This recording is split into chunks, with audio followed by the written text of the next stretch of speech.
we can get to our seats so we can get started? Appreciate you all braving the winter wonderland out there. I can see everybody's got their winter coats on. Hopefully the heat's on.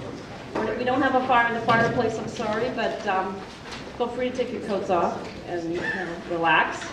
I would like to welcome you this evening. My name is Holly Wang. I'm one of the co-chairs for the Shaker chapter of the League of Women Voters of Greater Cleveland. My other co-chair is Lynn McClelland, who's in the back. She's waving frantically. Tonight's event is the second annual one. We did this last year to great acclaim, so we thought we'd bring it back. But it's a great idea to have the three taxing bodies of Shaker Heights in one location, and we're going to give them an opportunity to tell us what they would like the electorate to know, and then we have an opportunity for questions and answers. So get ready. We have volunteers who will walk around with cards and pencils if you want to ask a question. Then don't go away when we're done with the formal presentation and the questions and answers. We have some food, some light refreshments for you, and it's a time for us all to be together and talk with the panelists and talk amongst each other and get to know each other. So it's a kind of a little social time. And then by 9 o'clock, we have to be out here. So we have a big evening planned for you. A couple quick things that I bet you didn't know, or maybe you did, but the League of Women Voters has been around almost 100 years. It'll be 2020, will be the 100th year. And it was started in Chicago by Gary Chapman, who realized when the women got the right to vote, they might need some help in education and what to do with this vote. It was considered a mighty political experiment. And here we're still around almost 100 years later. In Cleveland, in the Cleveland area, Shakers had a League of Women Voters chapter since 1948. That predates me, I'm happy to say. But I don't know about you, but it predates me. But the League of Women Voters is a grassroots organization. We really operate on the local level. However, there is the National League above us. So we can go up and down in our focus. But tonight's focus, we're right here at Shaker Heights. The purpose of the League, real quick, is to promote political responsibility through the informed and active participation of you, the citizens, in government. And then we also act on selected government issues. How do we do this? We observe the three taxing bodies, so we send League observers to meetings, and we write up our observations, and they are posted online, and you can read them. Our website is listed on that handy little paper you have. We conduct candidate forums. We do voter registration. We have a voter's guide. And we also are involved in a petition effort to stop gerrymandering, and that's over there on the table. And if you haven't signed the petition, see us in the schmoozing after time. If you like what you've heard, and if you've liked what you've seen with the League, we are open to any citizen, voting age and up, so all men and women. Please join us. We could use your help and your support. Also tonight we are excited to have Jo Byrne, our graphic artist. She's waving over there. She runs her company, See Your Words. So we're excited to see what she's going to capture the essence of tonight. It's not going to be it's not like minutes, but it's more the essence of the evening. So we'll be excited to see what she comes up with. Now I'm going to introduce you to the moderator. Amy Hanauer is the founding executive director of Policy Matters Ohio, which creates a more equitable, vibrant, and inclusive Ohio through research, coalition building, and policy advocacy. She has a master's of public administration from the University of Wisconsin-Madison and a BA from the Cornell University. Before starting Policy Matters in 2000, Amy did research and policy work in Wisconsin, Colorado, Washington, D.C. In addition to running Policy Matters, Amy does research on work, wages, tax policy, energy policy, and other issues. In America's most important swing state, ours, Ohio, Amy provides a passionate voice about how to make an economy that works for all. So without further ado, I introduce you our moderator. Thanks so much, Patty. I just think the League of Women Voters is amazing. Their resources are just incredibly helpful. Before any election, I will go and look at what they have to say about all the local issues and candidates, and it's always incredibly helpful. And I'm also a huge fan of local government. I said something like this when I moderated the school board debate a little earlier this year, but I feel like if you ask me what the federal government should be doing or what the state government should be doing, I can tell you exactly what I think they should be doing. But when it comes to local government decision making, I think the decisions are actually much harder and much more challenging. And I have so much respect for people who sit through these often very detailed and intricate arguments about how our community should spend its resources and what buildings we should close and what roads we should widen and how we should compensate our school employees. So I just think that you all are doing us an amazing, amazing public service. So I'm super grateful for everything you do and particularly that you're here tonight. I am going to introduce, the folks who are here tonight are Earl Leiken, who is our mayor, Amy Switzer, who is the director of the library, Brian Gleiser, who is the chair of the board of the library, William Clausen, who's the immediate past president of the Board of Education, Jeff Isaacs, who's the vice president of the Board of Education, Juliana Centuria, the vice mayor of our city, and a member of council, Rob Zimmerman, who's on council. And each of the bodies is going to get a 10-minute introductory time period, and then we will turn to the questions which come from all of you. I have a list that was previously submitted online, but we want to kind of ask a couple of those, but we mostly want to hear from folks who are here tonight because we suspect that some of the people who submitted questions might not be here. And there will be 2-minute answers to each of those questions, and those answers will be timed. When you see the yellow sign, that means you have about 30 seconds left, and when you see the red, you should wrap it up quickly. So that's just kind of the quick rules for the evening, but I'm incredibly grateful that you're all here tonight, and I wanted to start with Mayor Leiken with the 10-minute introduction, and I will pass you this overview. Okay, thank you, Amy, and thanks to the League for doing this, and thanks to all of you for coming out on this wintry evening. Together with Juliana and Rob, we're joined by Nancy Moore and Sean Malone and Judge Montgomery and Williams, Trey Roeder, and Earl Williams tonight. I'm going to do a brief overview of what is happening with the city, a little bit about the community, but mostly about the city. And then Rob and Juliana are going to take it from there and deal with the questions and the comments. It's always good to start by knowing what your challenges are, and I listed some of them here. Obviously, we're dealing with a long-term regional decline in our population and economy. If the economy and the region had been growing, people would be banging down the doors to get into Shaker because it's such an attractive community. There's been movement to the outer ring suburbs. We do have high taxation. There's an anti-urban agenda at the state level and also, unfortunately, now at the federal level with this new tax reform bill. And certainly our schools face some challenges in terms of the perception created erroneously by the state testing program and dealing with such a diverse student body, which is a strength for our community, but at the same time a challenge educationally. Strengths are the quality of homes, physical attractiveness of our community, community and neighborhood identity, retention of wealth, good government, very strong schools, highly educated and supportive population, national reputation for quality, and our diversity. We have been listed as one of the most highly educated places in America.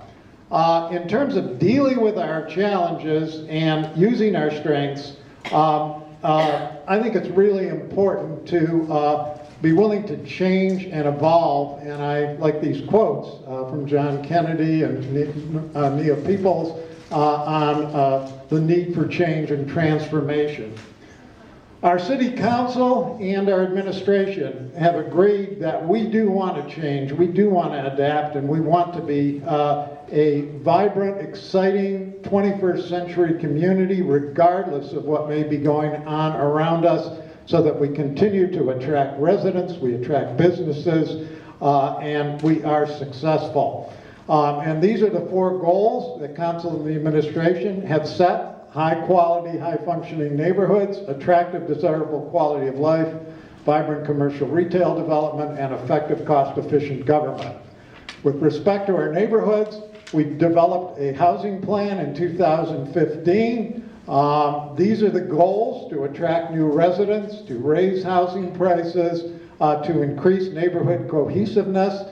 As part of that plan, there's been a focus on the Moreland neighborhood, which is our most challenged neighborhood, a program called Moreland Rising that is making the neighborhood more cohesive, bringing neighbors together in all kinds of programming, but also repositioning vacant lots with new housing in Moreland. And this is an example of the kinds of homes that are being built. This is a program that's been approved for new housing in Moreland. Townhomes of Van Aken is actually been constructed, the first units, and this is an example. This is what the units look like, both on the exterior and on the interior.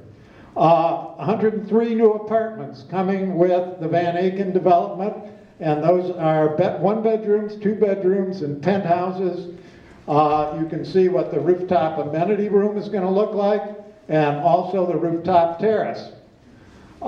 This is an analysis of housing prices, and they have been going up. We broke this down into 3 neighborhoods, starting with Boulevard, Malvern, and Mercer. This was in response to an article that appeared in the papers. You can see that the prices have gone up in those 3 areas. Number of sales has gone up slightly since 2015, both average and median up. With respect to Onaway, Fernway, and Mercer, the same thing. Even a greater increase in the numbers of houses sold. And this is particularly exciting. We have had a dramatic increase both in prices and in the number of houses sold in South Shaker in the last 2 years. Housing sales were more evenly distributed throughout the city in the last 2 years. More homes are selling in each area. Attractive, desirable quality of life. Lakes to Lakes Trail. You can go by bike or walking from the Shaker Lakes all the way to Lake Erie. New bike trails. And a new downtown for our community, for residents to dine, shop, and spend time. This is our Van Aken Connections Plan. You can see it's going to connect the entire area all the way from University Hospital to Thornton Park, but it's also going to connect with the neighborhoods, and this will give you a little picture of what it's going to look like. And then, very importantly, meeting our infrastructure needs. We've developed a much more aggressive program to repaving streets. We have repaved more streets last year than ever before. We are dredging our lake at Green Lake for the first time since 1975 with the help of the Regional Sewer District. We're repairing our dams, recreation and leisure amenities. Council's investing $250,000 in that this year, and we're attacking a 100-year-old sewer system, which has all kinds of needs, and we have a plan to deal with those needs to upgrade, rebuild, and repair. Vibrant commercial and retail development. As you can all see, construction's well underway at Van Aken. It's on schedule to open up next summer.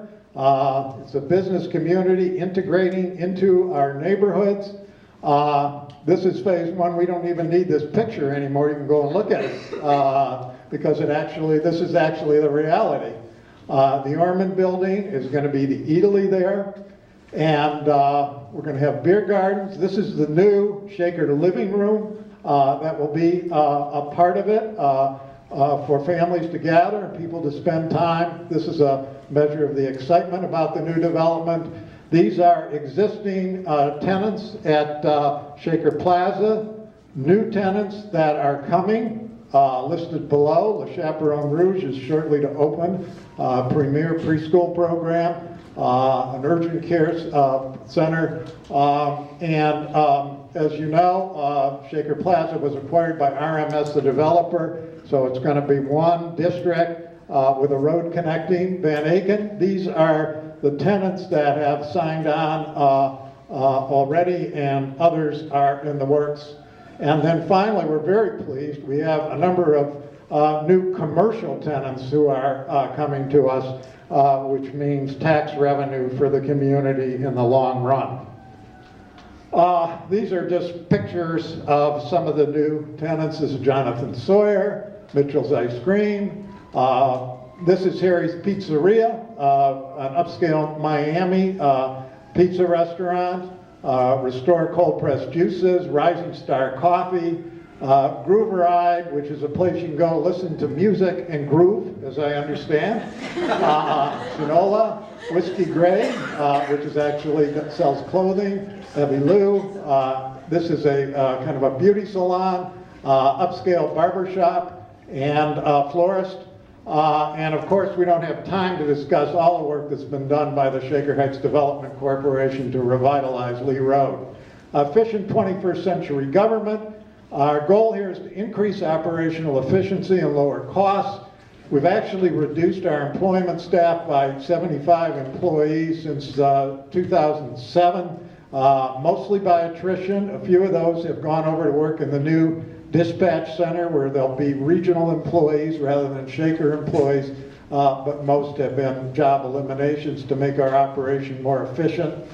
Regionalism, we are fire and police dispatch operation with four other communities is moving right now. It's actually an operation, and the Shaker police dispatchers moved there just today. We've given our water lines to Cleveland, sewer maintenance to the county. We have a combined SWAT squad. This year we have merged our health department with the county. We've consolidated our building and housing departments. And because of our effective management of our finances, we are one of only 9 communities in northeastern Ohio with a AAA bond rating. Inclusion, the state of the city is strong. And Shaker will have a bright future if we continue to move forward in our goals to best position our community for the 21st century. Thank you.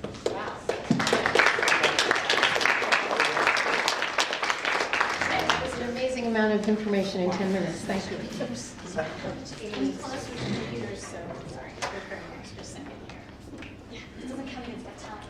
No.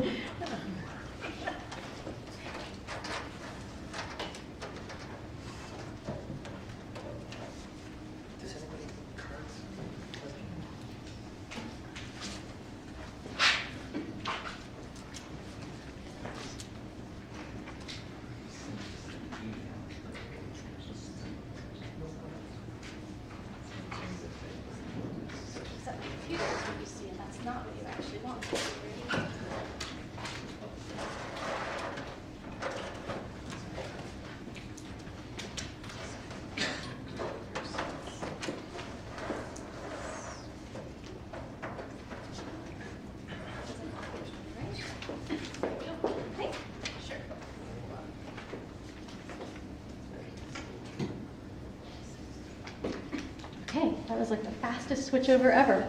I'm Amy Schweitzer, and I'm the director of Shaker Library, and I'm here with Library Board President Brian Gleiser, and we want to give you a little bit of information about what we're recommending for the library's future and why, and also how we see Shaker Library as part of the effort to build Shaker's future. Shaker Library is nationally recognized as one of America's best libraries. I admit I have some bias in saying that, but it's actually backed up by data. We're in the top 2% of libraries nationally among our size in our budget category. And public libraries are an essential civic institution, and we play a key role in a community's education, equity, prosperity, access to government, and community development. And regardless of your background or your interest or your ability to pay, everybody has the opportunity to succeed at the public library. And library resources are key equalizers in helping students achieve.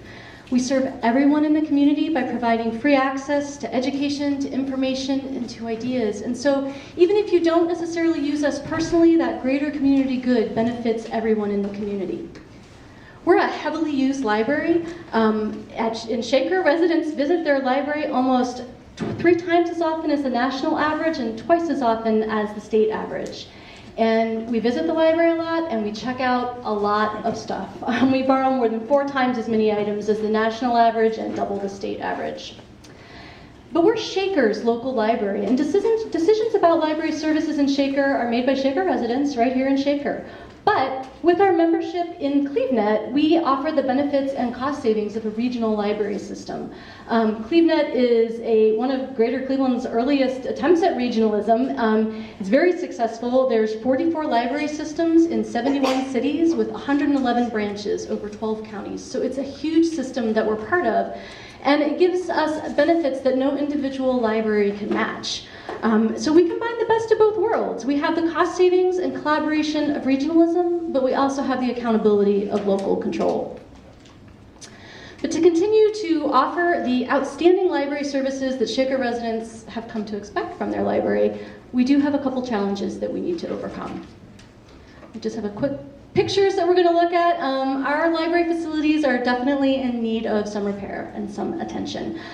These pictures here on this screen are at the main library. This is owned by the city of Shaker. The ones on the next screen, the left and the center one are at Main, and the water damage is at the Bertram Woods branch. So we have issues in both of our buildings. And accessibility and function are also issues. People have a hard time getting in the main library in particular, and our outdated furniture and meeting room equipment don't meet everyone's needs.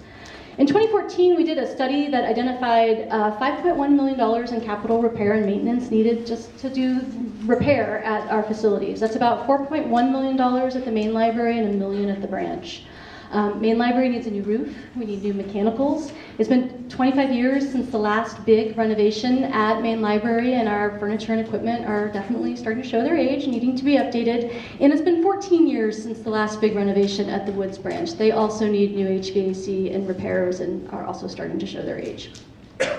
However, our revenue is our second operating challenge, is our operating revenue. Our revenue was cut at state and local levels, and we cut our spending to live within our means. We reduced hours, sadly, at the Bertram Woods branch. We reduced staff, and some of it was through attrition, but some of it actually we laid people off to live within our means. And we reduced what we were spending on our collection.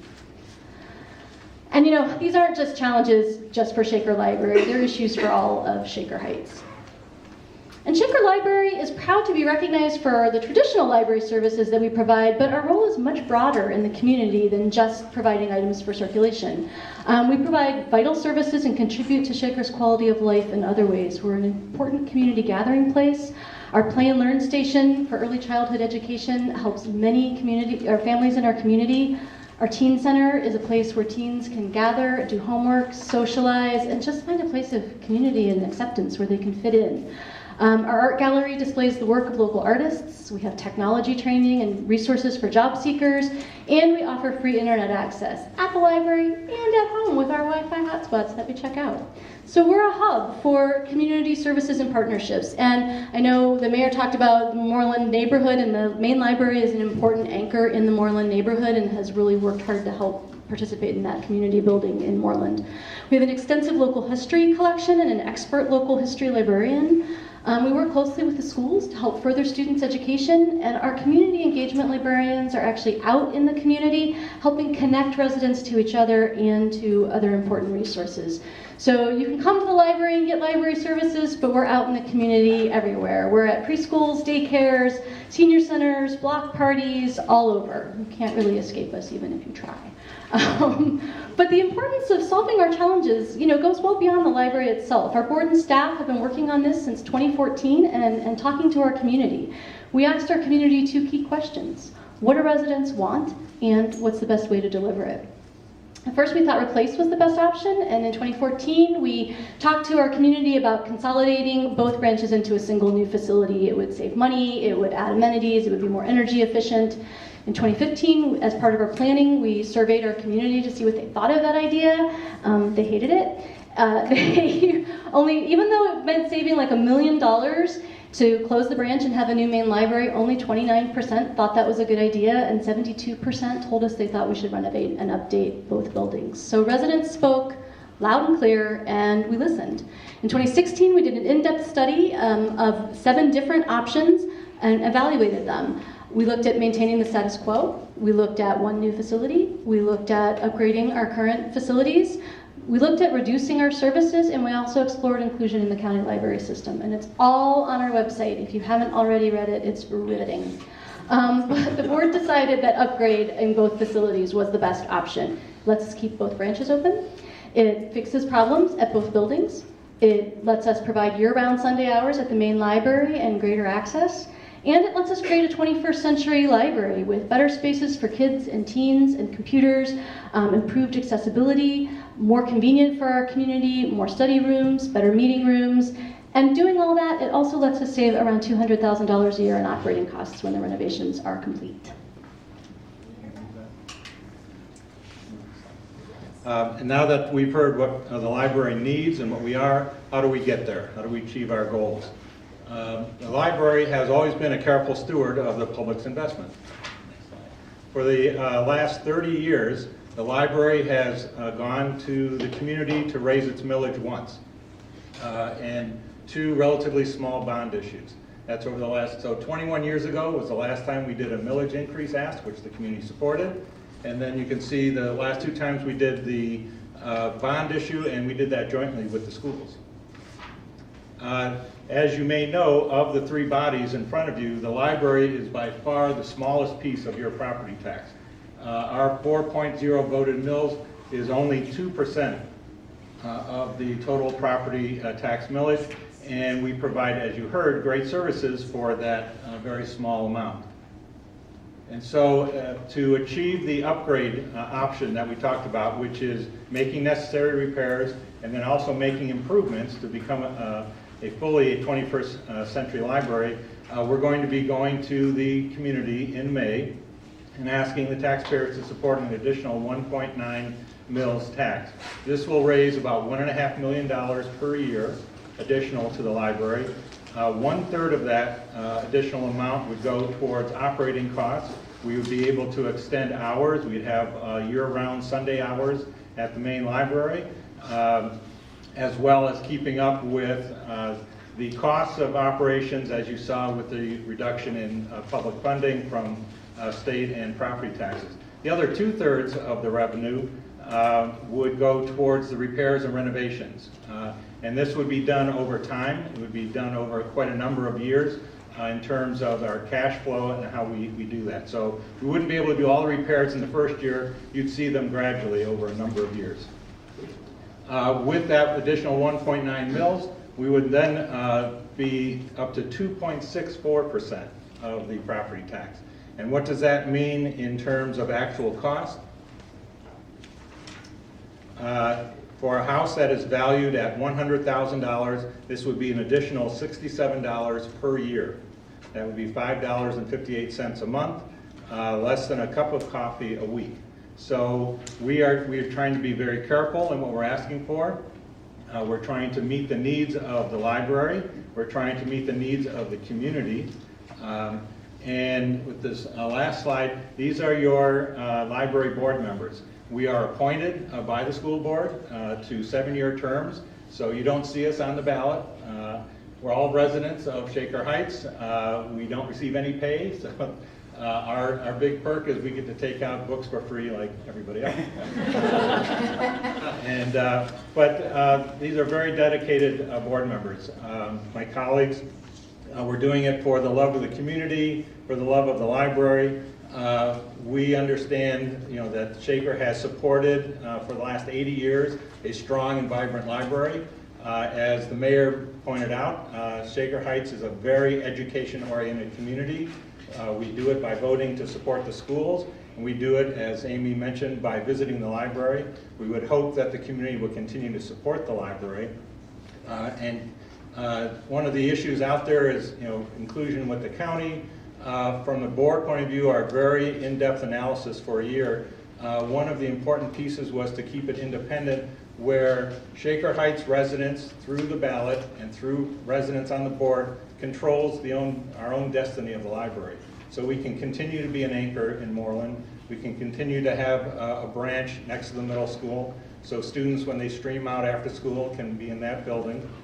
Having 2 buildings in Shaker Heights, in my opinion, is a very strong advantage. As the mayor mentioned, what we're trying to do is keep and attract families into Shaker Heights. It's one of the reasons I moved on to Westchester and Mercer. I had the library within walking distance.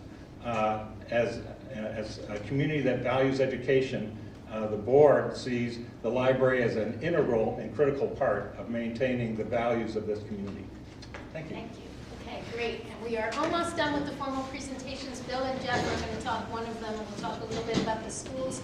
Let's try to keep it to 10 minutes so we can get to questions, and thank you all very much for the insights so far. It's kind of amazing. Good evening, everyone. Thank you.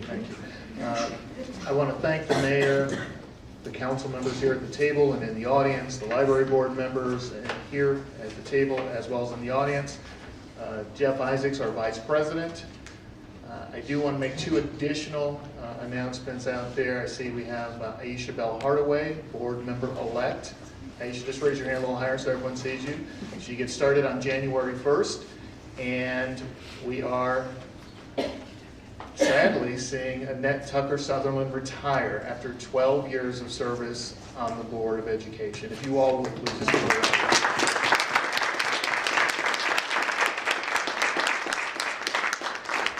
12 years is a long time. It's a big deal. So we're going to miss her experience and her just demeanor and personality and experience in our various discussions. But we all know that our community is known by the schools it keeps. That's not only a model, we actually believe it. And I'd submit to you that the news is very good for Shaker schools. The mayor mentioned it earlier. No matter what you're hearing out there, though, it's actually going better than you might think. So let's talk about that just a little bit. So Shaker is only one of 8 international baccalaureate school districts in North America. Big deal, one of only 2 in the state of Ohio. Our high-achieving students have never achieved higher. They still attend the most elite colleges and universities in the nation. They still excel on the national level in music, drama, art, writing, and frankly, everywhere that they wish to compete. Shaker continues to provide all of our students unprecedented opportunities, including all elementary students taking Mandarin, all students learning an instrument. They all learn to swim, and they all have opportunities to travel overseas regardless of their family income. Their opportunities, frankly, closely mirror what you would expect from a private school experience. And in fact, we think that what we offer is the best of both worlds, a private school experience and a large, diverse public school environment. And in addition to all of that, we're offering our struggling students unprecedented supports to make sure they'll be successful in life. So we want to ensure all of our students succeed. I think we can all agree on that. So how are we doing? Well, I'm glad you asked. Before I go there, so did you know that our graduation rate from 2012 to this past year has gone from 82% to 94%? That is an incredible movement up. Our high school offers more honors courses, international baccalaureate, and the advanced placement courses than any other school in Northeast Ohio. That's any other school, public or private.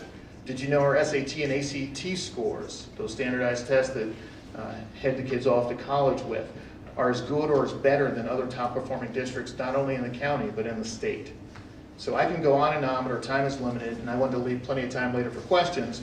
But first, I want to introduce you to 3 families who epitomize what we're talking about here this evening. Despite other options that they had, they chose Shaker as the community in which they wanted to raise their families. And in each case, our public schools were a major factor in their decision. So let's talk about Tanya and Andrew. They live right next door in Cleveland Heights. They were looking to move to a larger home to accommodate their family of 5. The couple knew they wanted to be in an inner-ring suburb to be close to the hospitals where their middle-aged daughter, Elsie there, she has cerebral palsy and has frequent therapy appointments down at University Circle. So eventually Tanya and Andrew found a South Park carriage house that sits on 2 acres near Eaton. The configuration of the home made it easier to accommodate construction on a new first floor kitchen, a bedroom, also on that level for Elsie, and an open floor plan. So everything the mayor was describing before, those home sales, it's really happening and helping us with our schools. The couple's children had been in both private and public schools in Cleveland Heights, but they also knew enough from friends that the Shaker schools were going to work for them. And in fact, Tanya says, we knew we made the right decision. Then we have Michael and Dana. They moved to Ohio after living in Boston for 10 years because they wanted to be closer to family. Initially, Michael hedged on moving to Ohio primarily because of work and the diversity of the East Coast. While researching their options, Michael remembered friends from his graduate school days at the University of Texas who mentioned something called Shaker Heights. Thank you for those graduate students. Everyone, have them share the message. So while he recalled these friends remarking about how diverse and well-educated the community was.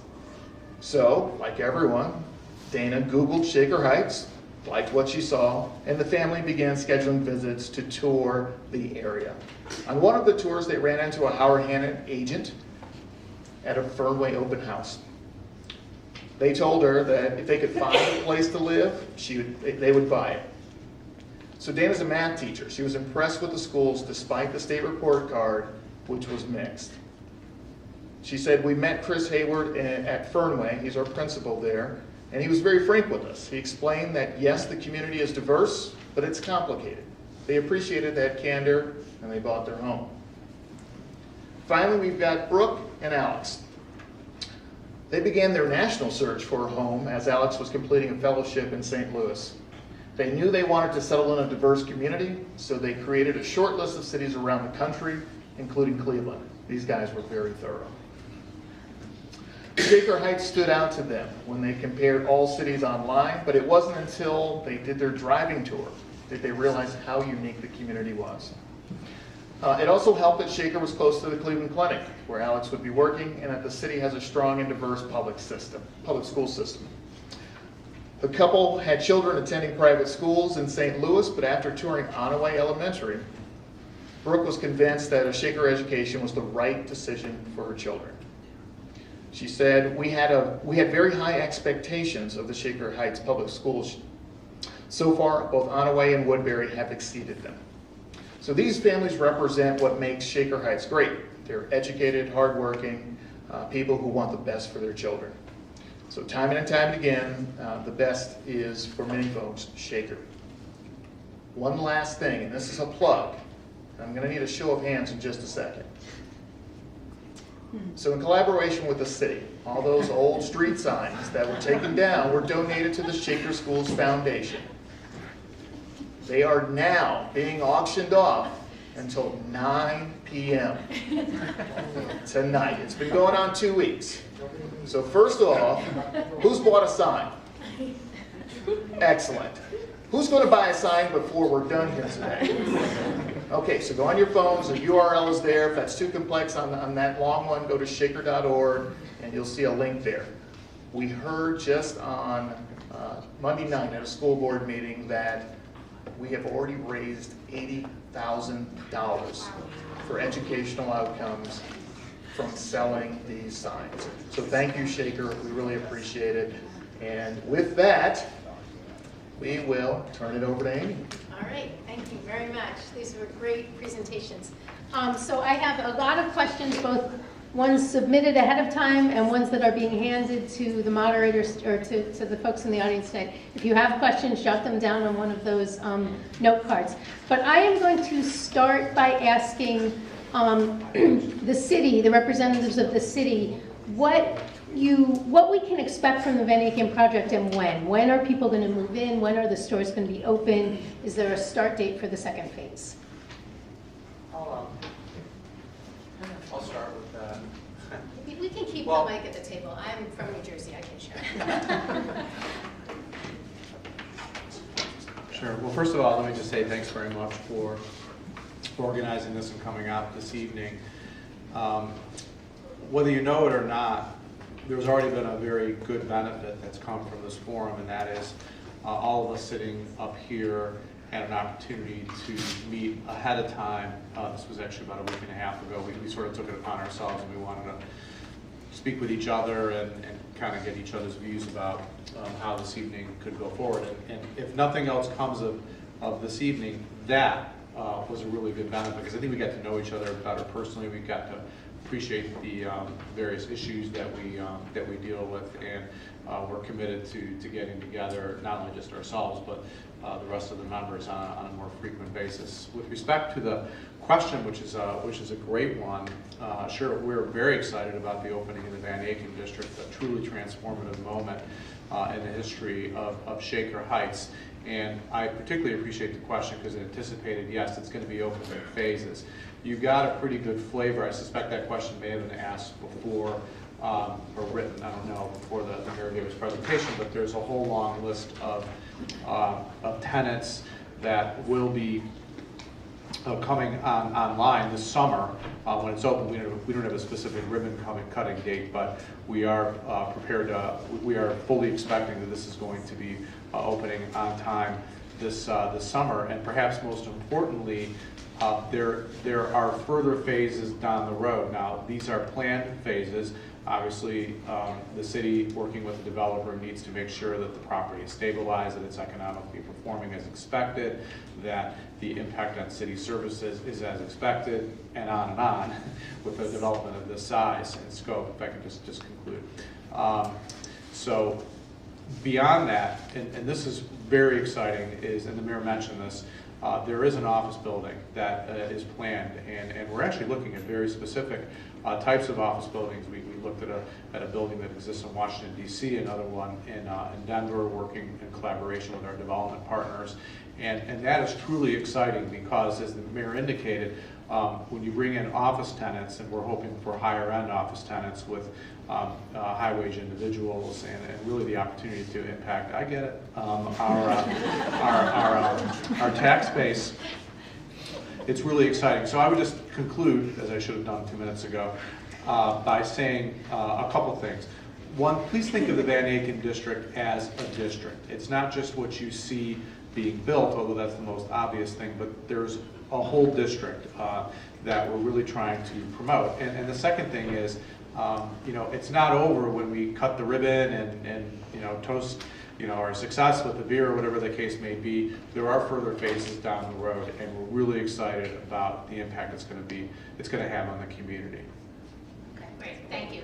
I'm going to ask the next question of the library, and you've sort of said this, but there are so many questions streaming in with anxiety about whether we're going to join the county system, how citizen input will be taken into that, whether, like some other communities, there seems to be concerns that the concerns of those communities were ignored when those communities made that decision. So it's like, in as plain of words as you can you describe what the library's intentions are around the county system and how you will take input from the community here? Our intentions, as we mentioned, the library board went through a year-long analysis, looked at that as one of the options. It's called inclusion. Just for some context, there are no independent systems in recent history, going back 60 years, whatever, that have joined the county library system. So Shaker was formed about 80 years ago as an independent library. It's a school district library. It's governed by state laws. And as a school district library, we didn't get a chance to point this out, we don't just cover Shaker Heights, we also cover a little piece of Cleveland around Shaker Square. So we cover the school district. And the library is, our mission is to serve Shaker Heights. The board in its analysis looking at what was best for Shaker. In one of the considerations for looking at the county, our concern was decisions, if we were to join the county, decisions are then made in Parma. That's where the headquarters for the county library is.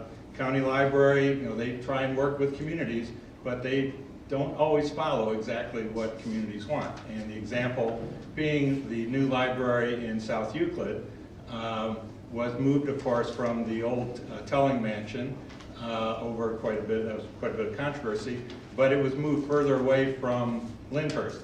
Lyndhurst City Council actually passed a resolution saying they don't want Lyndhurst's name on there because it's too far away. The county library said, we think it should be South Euclid Lyndhurst. So one of our concerns in joining the county would be losing control of our destiny. Second big concern, based on the master plan facilities, the master facilities plan that the county has that's public and available to everybody. Their model is for a community our size, one branch of about 30,000 square feet. I'll finish up in 30 seconds here. One branch, 30,000 square feet. Our main library is about 67,000 square feet. The Bertram Woods is about 11,000 square feet. Neither of those buildings fit the county model, and so our concern would be, what would the county do? And we don't really have an answer. They wouldn't give us an answer when we asked in writing. And so again, in terms of controlling our destiny, in terms of doing what's best for Shaker, in serving the western end of Shaker, serving the eastern end of Shaker, the board felt very strongly that the library should remain independent. Amy wants to Just want to add one very super duper brief, promise. And I think just the other point that I want to add to that is that with the board's careful study of the issue, they felt very strongly that it wouldn't be appropriate to just give away the library before giving voters the opportunity to vote on how they want to support their independent library. The first question is, how do you want to support your independent library? And so. Okay, great, thank you. All right, you can pass it to the school folks. And one of these questions is, I don't have a child in the schools. Tell me how to evaluate the Shaker schools, especially if you believe that testing is a flawed method. Well, on the testing question, let's start with that. Before joining the school board, I was part of a group of parents that worked, called Test Mania, that worked to minimize the amount of state testing and outside testing that schools are required to do. And I'm pleased to say that that effort, along with the efforts of folks all over the state, has finally resulted in some movement on that. The current state superintendent has made, there's been a reduction in state testing and has made statements and indicated that testing will diminish. That's only the tip of the iceberg. The state report card is useful to an extent, but not a very large extent. So let me point out, we have a neighboring school district that scores very well on the state report card. We don't score as well, yet our SAT scores, our average SAT scores, are higher than that district's SAT scores. We sort of go back and forth by a couple of points. But so just to make the point that that is not a reflection of what's going on in our schools, but it is a complicated picture and there is valuable information there. So one of the things you can do if you want to see firsthand is visit our schools. We have opportunities called Tour Your Schools Days, and when folks come into our schools and see what's going on, they are truly impressed and amazed. So if you haven't, or you haven't recently, please do that. Our website has been redone, and there is a plethora of information on the amazing variety of things going on. And talk to your neighbors, because anyone with kids in the schools can tell you what their kids are experiencing. Great. Awesome. Thank you very much. This is, I guess, starting with the city. What efforts is the city making to encourage actual neighborhood-level integration? We all pride ourselves on the diversity of our community, but we all know that we are divided block by block. What efforts is the city making in that regard? You know, we talked a lot in the last a few years about all the energy that needs to go into rebuilding our business districts, and I think that's been well-placed energy. But we're also now at the same time discussing the need to take an even closer look at our neighborhoods. So we do have a relatively new neighborhood revitalization plan that has some targeted investments in across the city. You can find that plan on our website. We're also joined by Councilwoman Nancy Moore, who I just want to acknowledge is really our resident expert on neighborhood issues, and if she wants to add anything, I promised I'd call on colleagues who might have something beneficial to add. But I think for me right now, the most important initiative in this area that we're doing is through pulling together the brand new Human Relations Task Force. The thing that's especially interesting to me is that I don't know exactly what it's going to do yet. In fact, our chair, Sean Malone, who's also here, feel free to wave your hand if you want to add anything to this, just sent out a suggested mission statement for us to consider today.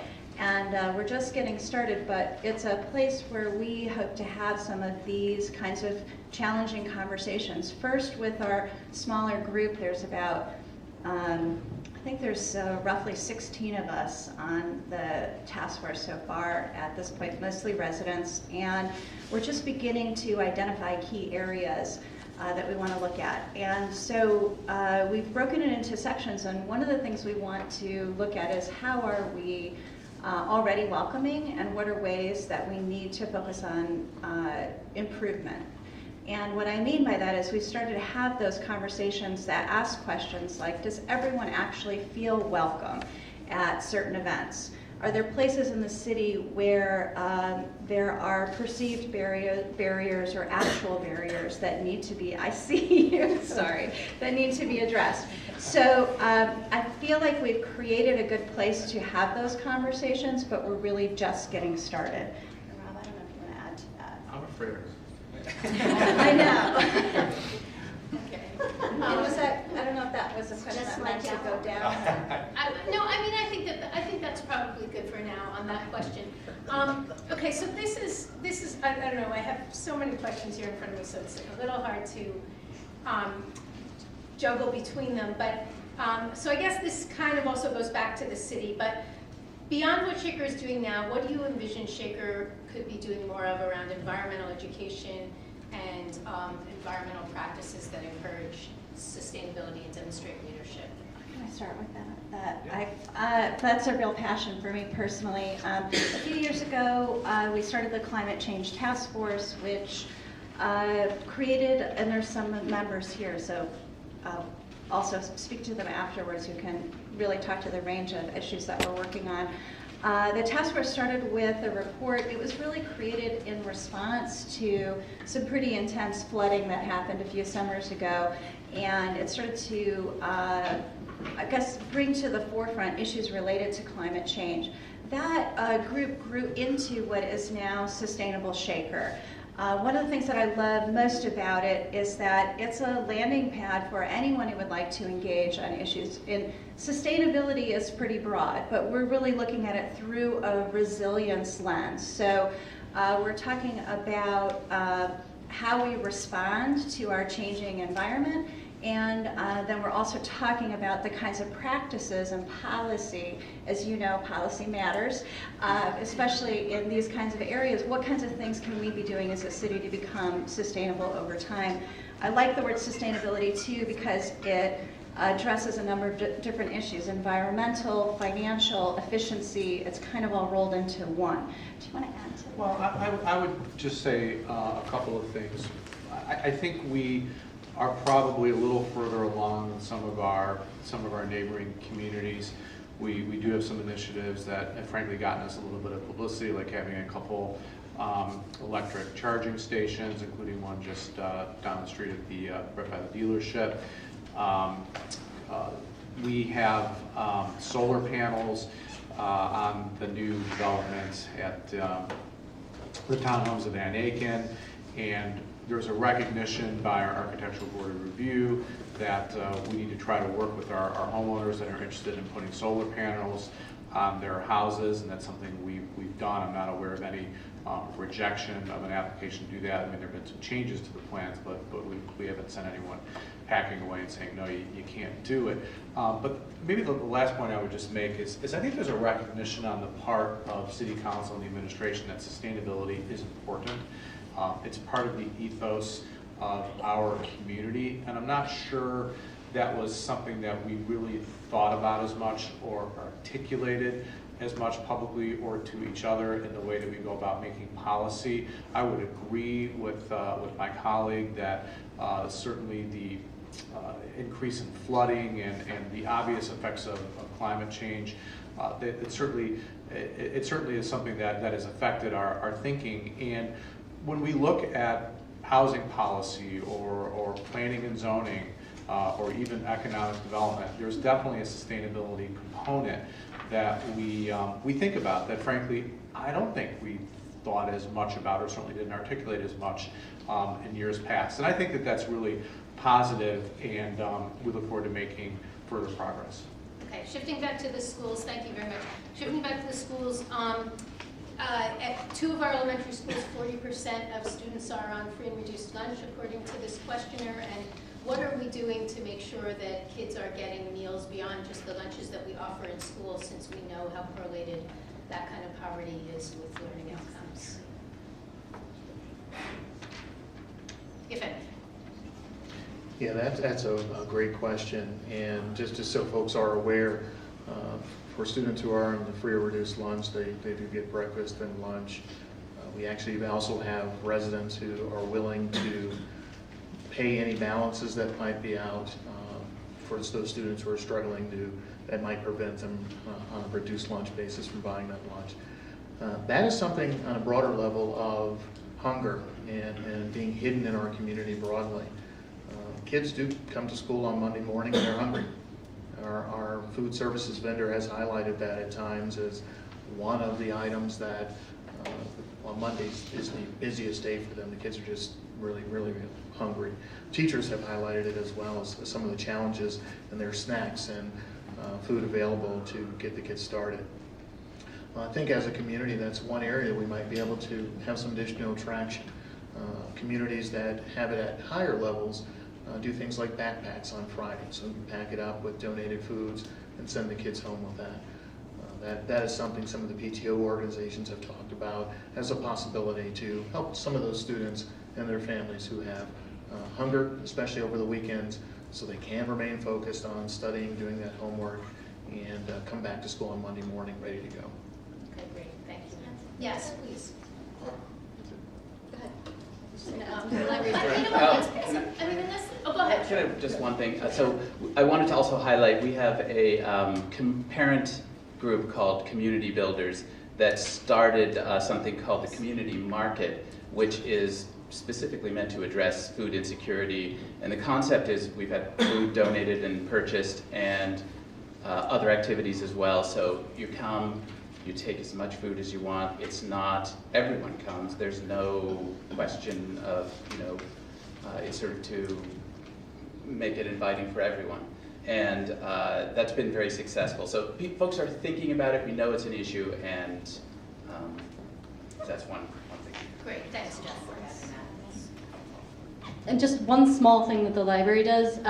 In the summertime, we applied to see if we could give away lunches in the summertime. We weren't eligible, but Friends of the Library did fund giving, we do a story and snacks program every day during the summertime, so kids can come in during the summer when schools aren't doing free and reduced lunches and listen to a story and get a snack. So that's great.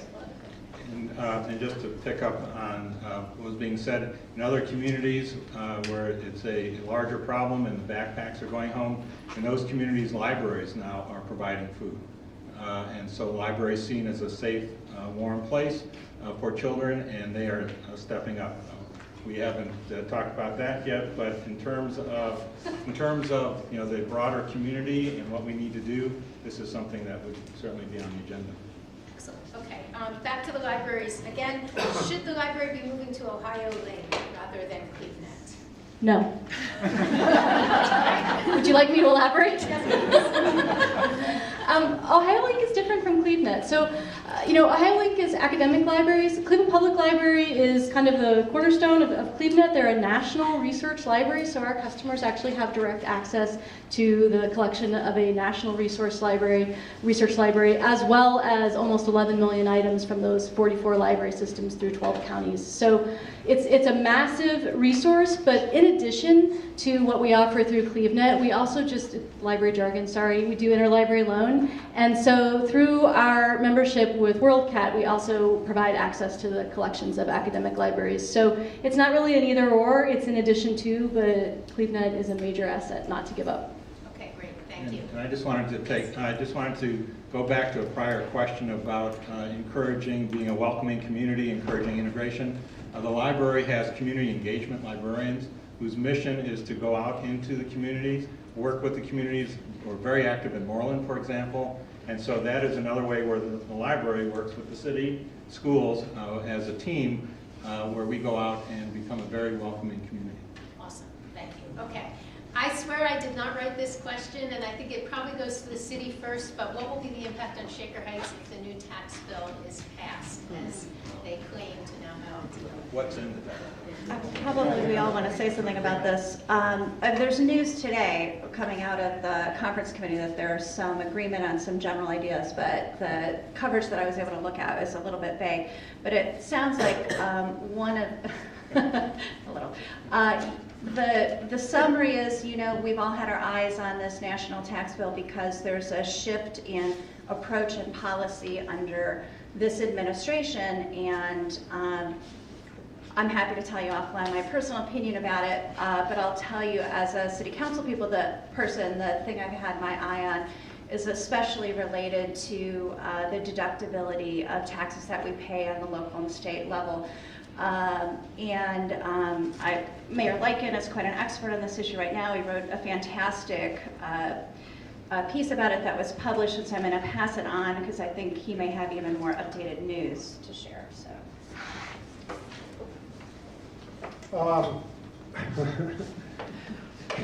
This is something we've been working against very hard, and Nancy Moore has kind of represented council in this battle.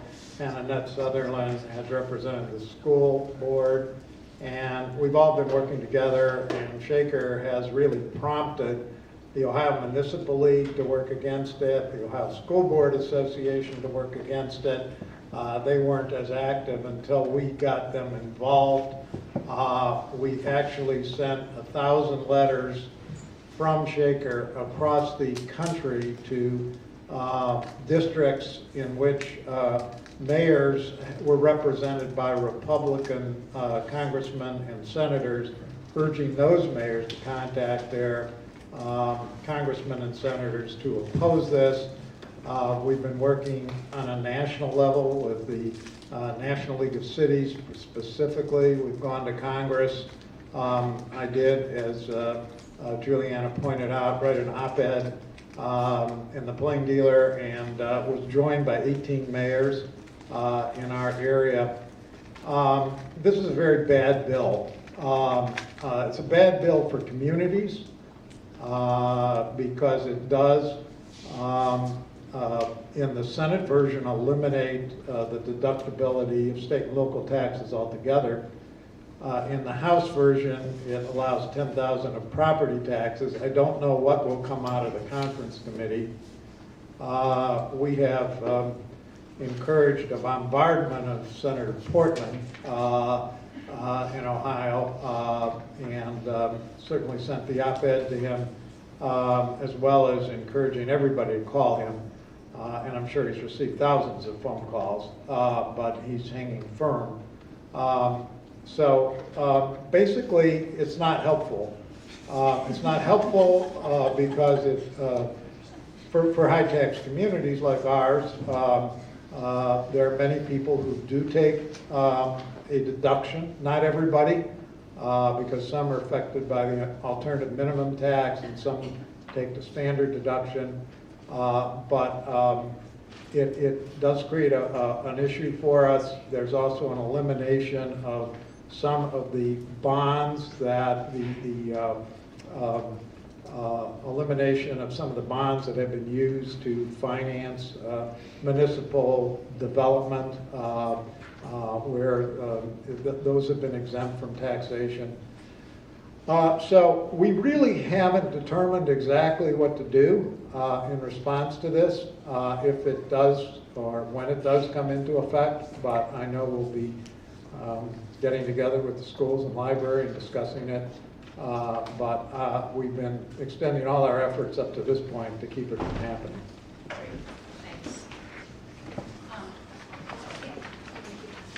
No, well, this is another tax question. I'll just, while Mike is down at that end, which is Shaker has had surpluses for several years now. Does the council anticipate cutting taxes because of those surpluses?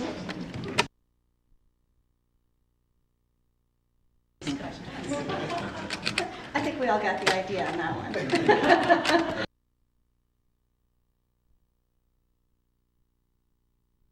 Council cutting taxes. No, I don't.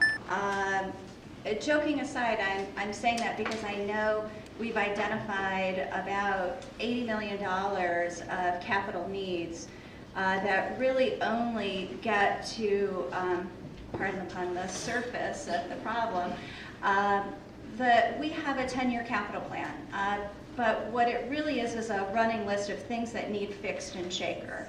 It includes some pretty significant investment in sewers, investment in roads and curbs, our parks, really the most basic services.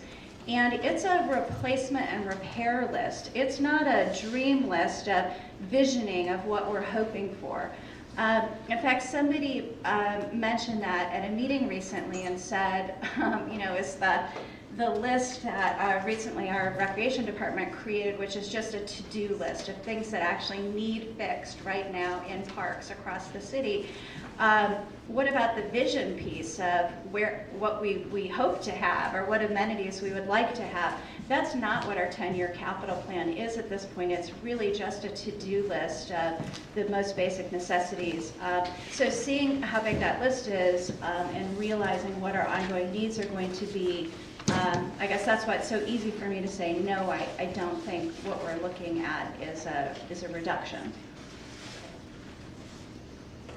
Just a quick addition. I think that's a correct and comprehensive answer. And the other thing I would say is, as a result of tax policy changes at the state and now at the federal government, it has put more pressure on the city than ever before to run our government as efficiently and leanly as possible. We like to think that we do a pretty good job of that. We're proud of the services that we provide. We're proud of our bond rating, as the mayor pointed out. We're proud of our cash reserves, which are healthy. But the reality is, in an older inner ring suburb, the needs, they don't go away. They actually increase. And we're living in good economic times right now, but it wasn't that long ago that we were dealing with the greatest economic crisis since the Great Depression. And we have to be planful for the future, irrespective of seemingly good present circumstances. That's what prudent fiscal management is all about. Okay, great, thanks. Pass it back down here to the library folks, and I'm going to ask, as we consider the future of the library, is there hard data that helps us understand what services are most used and needed and requested by citizens? And can you just tell us a little bit about how that helps guide your decisions? From the board point of view, we had a 30-minute presentation about that very question. So we'll see how Amy does in about 3 minutes. 2 minutes and no pressure. We do look pretty carefully at how our community uses the library and what they're asking for from us. And we look at what our community is looking for. We also look kind of bigger at national trends in library service as well, because along with everything else right now, libraries are changing pretty profoundly. So we gather data about use, we seek feedback from our community, we even do things like periodically we do these things called observational studies. We just finished one where we walk around like every hour and look who's there and what they're doing and how they're using the library. So we really do try to gather data and use it to inform our decisions about what our community needs. Great, thank you very much. Let me give one example from the presentation we heard at our last board meeting. The library tracks what types of books are taken out. And so the focus was on travel books. And at the main library, predominantly domestic travel books are taken out. And at the Woods branch, it's predominantly international travel books. And that's the level of detail that we get to. So we track very specifically what's being looked at, what's being taken out. And part of the presentation was how the library goes about culling its collection and then adding to the collection. Now it's brought in. As a layperson coming into this, you know, the books were always just on the shelf. I never thought about how, but there is a very intense, sophisticated system of deciding what comes off, what stays on, and what's added. Okay, great. Thank you. For the schools, this questionnaire is very critical of the possibility that the contract for the superintendent includes a bonus for cost cutting. And so I won't go into all of the editorializing that the question does, but how would you justify that bonus if it is indeed still part of the contract? So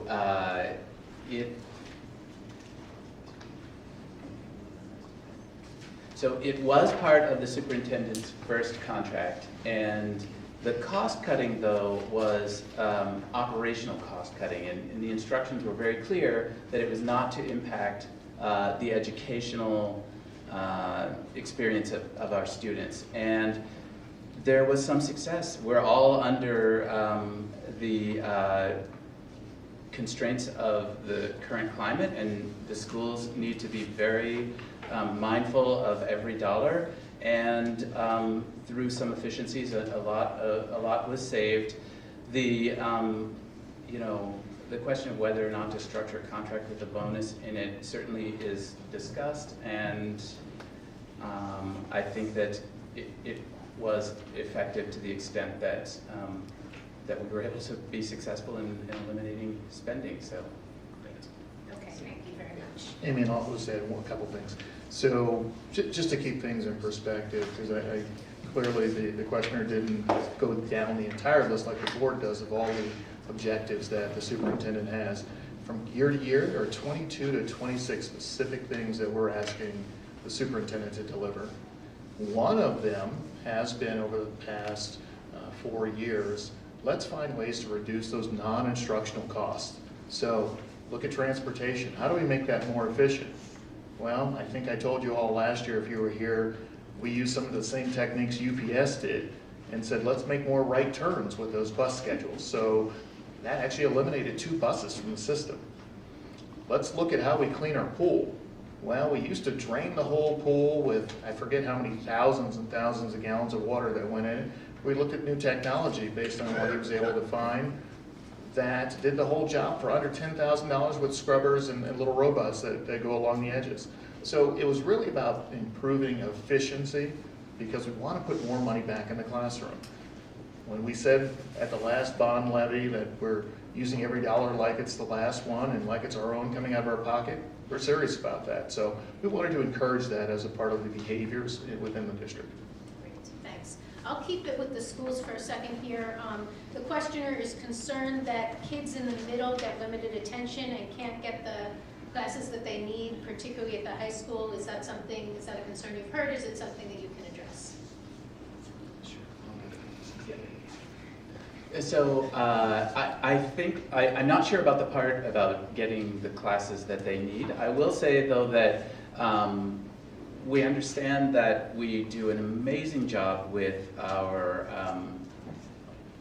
AP and honors and advanced classes and IB classes, and that there needs to be continued work on our curriculum so that we're delivering a high quality curriculum to every student across the board, and that there is a conscious effort to do that. We have we've begun restructuring things, and there's definitely attention being Sure. Yeah, so maybe to give a specific, I think the questioner is going with the mythos of that we've used in the past of Shaker does great at the top and Shaker does really well at the bottom, and everyone else you're on your own. There's some data that says, yeah, maybe we don't move quite as far in terms of making sure they achieve their fullest potential. So there's a lot of focus right now on making sure, starting at the elementary level, actually even the preschool level, that students are in the best position to achieve whatever their potential is. So for some, that's going to be, yes, they may take all 24 AP courses. I think one student might have tried that once. For others, it may be, I want to do one advanced or honors level course by the time I get there, because that's what I can achieve. What it does require, though, is making sure the resources to support that student are there. So for example, in the middle school now, as more students that traditionally were not in higher level courses are taking Algebra 1, for example, which puts them on a great track to take advanced science at high school and other courses. Well, homework centers and support structures are in place, and even summertime gap fillers, if you will, where they're getting up to speed on a coursework they may need more work at. Those sorts of things are beginning to happen as we put more attention and more focus on it, with the goal of making sure every student achieves their fullest potential. Great, thank you very much. I think this is a question really for all three entities, which is a concern that middle market houses maybe aren't selling, and what is it that your entities do to help home buyers realize the value of their homes? And this questioner cites a $300,000 to $550,000 home price range as a price that they're concerned about. But I guess my question is more, what are you doing to help maintain the value of Shaker homes from the perspective of each of your different entities? Sure. So as the mayor indicated in the presentation, I mean, houses are selling. There has been some improvement, some substantial improvement there. But it's true, there has been some softness in certain price ranges, partly a function of just simply of supply and demand. One thing we do is we work very closely with our realtor community. That's very important. I know the mayor just recently gave a presentation, and it's just very much an issue of communication and collaboration. We need the feedback that we get from the professionals that are out there all the time, making sure that we understand that our policies are hopefully positively impacting the market and not negatively impacting the market. Working collaboratively, obviously, with the schools, a tremendous asset. That's also very, very important to us.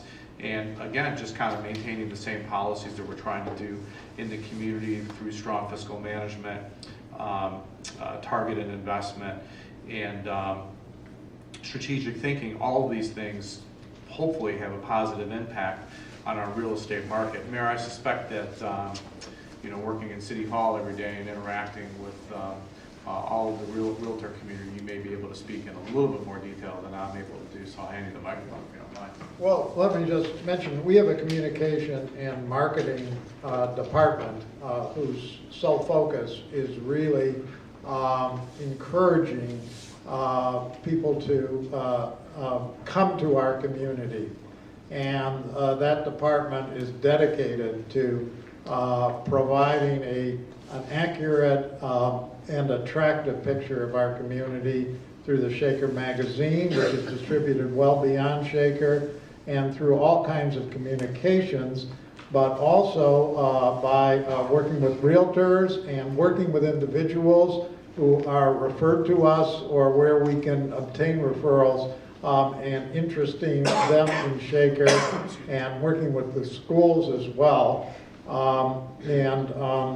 So I think the general picture is reasonably good in terms of housing sales. I think we're probably having a little more difficulty at the very top of the market, the $750,000 homes on up, because those are such a major investment and such large homes, and there aren't that many people in the market for them.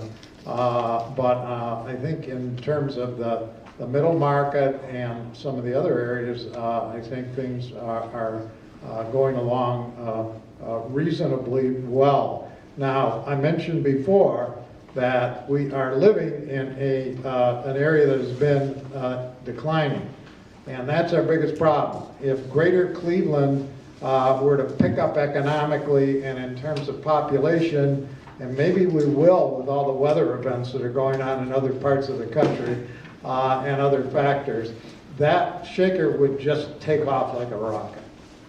Because we're such an attractive community. If you look around the country and see other communities that are like us, like the Oak Park, Illinois, and the Evanston, Illinois, and a number of inner-ring suburbs, Newton and outside of Boston, those communities have just gone great guns, and they're very much like Shaker. Can I just clarify? I think the question partly was asking about how do we encourage people to invest in homes? Did I Well, there's mishear actually that? a separate question that asks that, so why don't you go ahead and Well, address that? okay, We'll because cross we that didn't one really out, too. touch on that. And so I know it's not everybody's favorite moment when you get the violation list in the mail. I know you're all, no, it's great, right? It's not. It can be hard sometimes to have one of our city inspectors come by when it's your neighborhood's turn and to be told there are exterior violations. However, that program strongly encourages through the law that you invest in your home and to a certain community standard that we've all agreed on. Now, I'm not suggesting that process is perfect. We know it's not. In fact, we're working behind the scenes now to combine our building and housing departments. That's going to help us in so many ways improve the whole system, and there's technology upgrades that are going to happen and a consistency that I think we're all going to really appreciate. So I know that there's work we need to do in that program, but our housing inspection program and our point of sale inspection program has created millions and millions of dollars in investment and private investment in real estate, and I think it's a really important piece of this discussion. Great, thanks. And I don't know if the schools or library want to add to that question, but feel free if you'd like to. You don't have to. Sure. Can we add one or two things? Because it's sort of a two-part question. It's what do you do for folks who are considering where to live, and then once they're really serious about maybe this place, what do you do to welcome them in? So in terms of the first part of that, the district hosts an annual realtor breakfast, which just happened to have happened last week. There were over 100 realtors there. They're presented with real concrete and comparative evidence about the successes of Shaker schools. And then there's a long question and answer period, which is always very useful to us to hear feedback from recent experiences for folks both who chose Shaker and folks who didn't. We also work closely with relocation specialists, so when someone takes a new job at the Cleveland Clinic or at Case or something nearby that's we're a likely choice, they know exactly who to work with at the schools, and they're matched with families with similar kids with similar interests. And there was one more, but I can't think of it. Thank you. Great, thank you. Right. As we've heard, as people consider moving into Shaker, they look at those special amenities that make Shaker valuable and make Shaker unique. For young families moving into Shaker, one of our most loved programs is the pre-K programs that we have in our libraries. We've heard from young families that this is a godsend, where they can bring their babies and their toddlers and have that introduction to education in a very warm and inviting place. And it's just seen as one of those extra amenities when you're considering moving into Shaker Heights, along with the schools, along with the excellent city services that the city provides. To just add one Just a small thing to follow up on what the mayor said. You were talking about Shaker Life. And I know that, as I said, the people think about the library as a place where you check things out, not necessarily a place where you build community, but actually building community and strengthening community is part of our mission. And we've been really working to improve our communication about that element of it and working to improve our presence in Shaker Life to help make Shaker Life, an even more attractive vehicle for bringing people in to help people see how they can build community and meet neighbors through the library. Great. Okay. I have a very concrete question that maybe can be a very quick answer, and I think it's probably for the city, but what financial responsibilities do tenants like Family Connections and Carroll Nursery have towards Sussex? Is there anything you can say quickly on that? And also, how much does the city end up spending on the historic school buildings that they still have? Yeah, I'm going to pass this on to the mayor. We're about to look at a new contract, so he'll know the details. Okay, great. Yes, at one time, we provided all the maintenance service for that building. Now, the reason we do that is really twofold, and I'll explain in a minute the new contract we've entered into. The reason we've done that historically is really twofold. One, that is our chief pre-K program in the community, so it provides a great service to our families. It has a traditional nursery school. It has a daycare program. It has a playroom. It's very important to our residents. So we are providing a service to our residents through a nonprofit organization. But the second is that building is a central gathering place for the Sussex community and extremely important to the Sussex community. And Sussex is one of the places where home sales have been going up recently. So we are maintaining the strength of that community by supporting that building, which was at one time a school building and has now been transformed into this other use. What we have done just this year has been to change the model so that instead of taking care of all the day-to-day maintenance, the city's entered into an agreement whereby the Family Connections takes responsibility for day-to-day maintenance, and then we provide capital repairs, and we do provide a level of support for that building, which we still own, it's something in excess of $100,000. I don't have the number at hand, but it's something in excess of about $100,000. Okay, great. Thank you. Sure.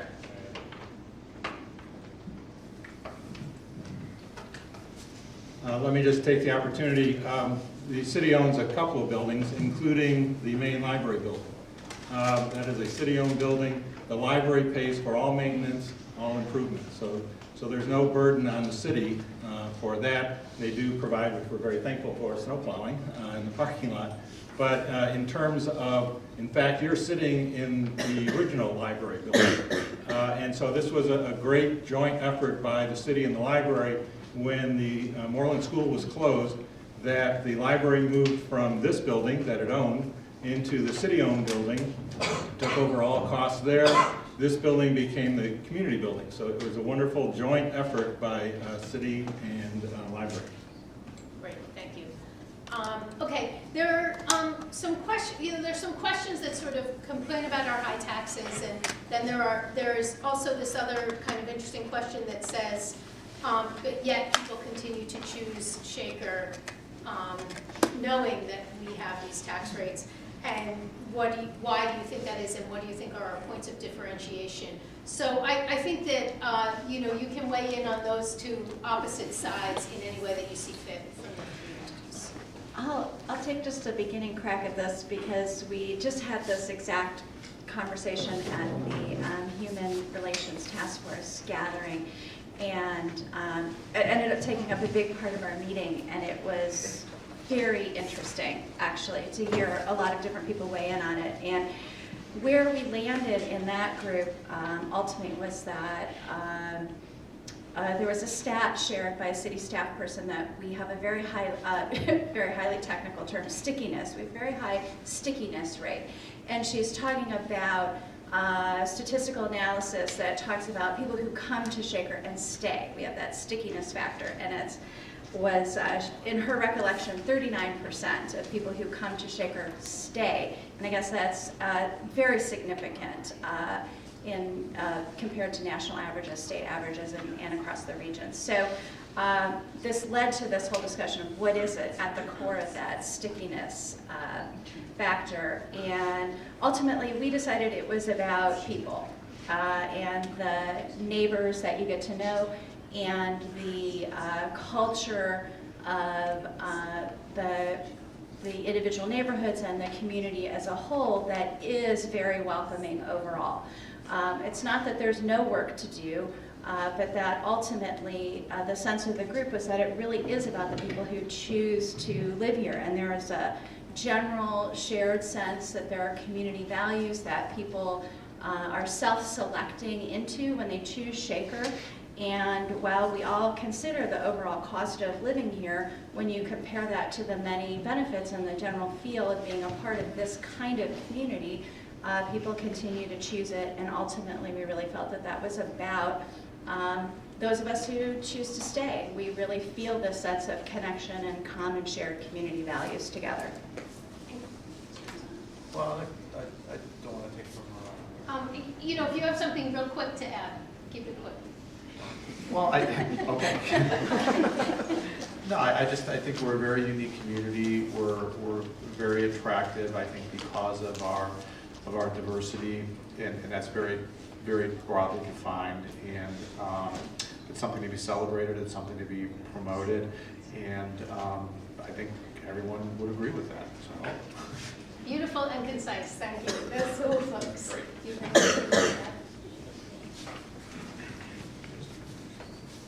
I guess, yeah, my answer to it is that, I mean, we're all here because it's a value proposition. I mean, Shaker Heights is a unique community.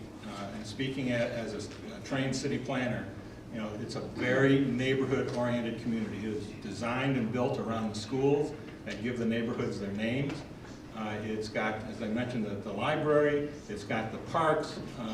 The way that, as confusing as the streets are, but that's all planned out. I mean, it is a wonderful planned community that has values of education, values of diversity. We talk about it, we live it, and to other communities around, and we all talk to our friends and relatives out there. They don't understand why we pay these taxes. They just don't get it, but we do. We understand that to preserve those values and preserve the way Shaker Heights is and what it could be in the future, it costs money, and there's no denying it. And we've all heard the challenges that the money from the feds and the money from the state isn't what it used to be.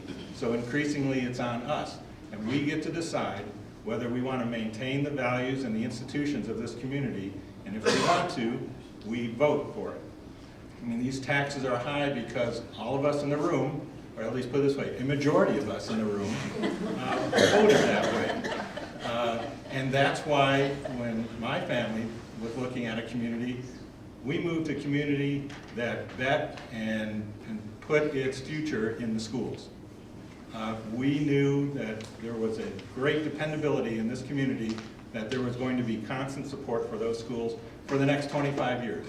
And our 3 children went through the schools and graduated and have incredible benefit from those schools. And again, as a city planner, what the city does, our government, our representatives, you put it up against any other community. And when we have directors come from other cities, they say, we've never experienced anything like this. The civility, the intelligence, the reputation, the passion that's in Shaker Heights, when you look at other communities, it just isn't there. Other communities are great, and people live there, it's wonderful. But for those of us who love Shaker, I'm willing to pay for it, because I get great value out of my tax dollars. And as we were talking before, you know, federal, state, local, I vote for local dollars, and I get results that I can see on my street, which is plowed today, And when I pay my taxes to the feds, to the federal government, I don't always get what I want, but I can get it here in Shaker. And that's why I live here, and that's why I'm willing to support the schools, the city, and the library. Great. Okay. Well, so folks asked me to wrap up around now, and I feel like the statements that Juliana and Rob and Brian just made are really good closing statements. I don't know if the school folks want to add anything to it, but I say amen to everything that's been said right here. I want to really thank Michael Barron, who did an amazing job of organizing this tonight, and Lynn McClellan, who's the co-chair of the League of Women Voters. There are cookies. You're supposed to stick around and talk to each other. I think that's part of what Brian is lauding, is our desire to know each other and support each other. And I appreciate everybody coming out on this whole night. Thank you.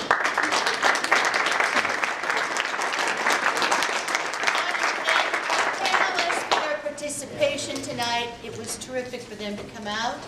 We thank all of you for braving the cold and the wind and the rain, the snow now, for coming. And we definitely wanted to thank Joe, who's been doing an incredible job of recording our conversation. And our moderator, Amy. There's lots there. Continue the conversation and have a bite to eat.